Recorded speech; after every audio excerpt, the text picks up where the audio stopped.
The quality of human material available in the remotest areas, rural areas, small towns, villages is so good. I have seen that throughout my service life when I used to go to schools. The bright, shiny eyes of children, the kind of eagerness to learn in the remotest kind of villages. I have always been thinking these poor children don't have an opportunity.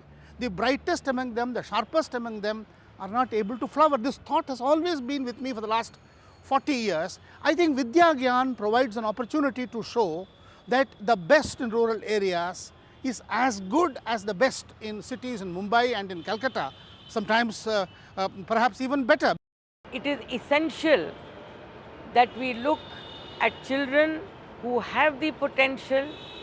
It is important to give them a learning environment, but it is important to remember that meritocracy doesn't mean merely academic competence.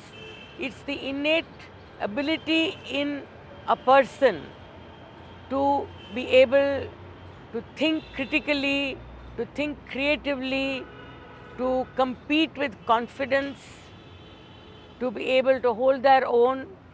And all this requires nurturing and mentoring.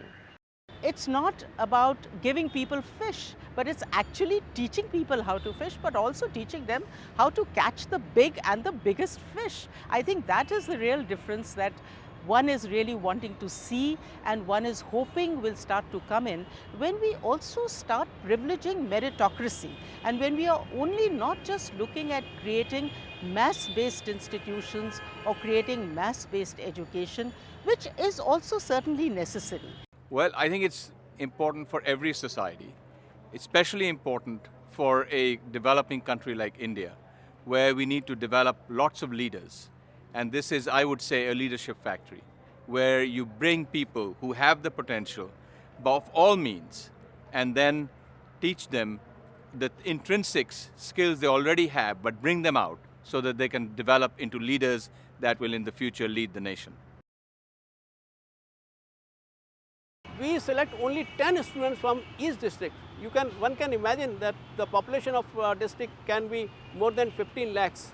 This is an indirect process in the sense that at the Nyaya Panchayat level, the students are selected from the toppers of the school. Thereafter, the second filtration takes place at the district headquarters.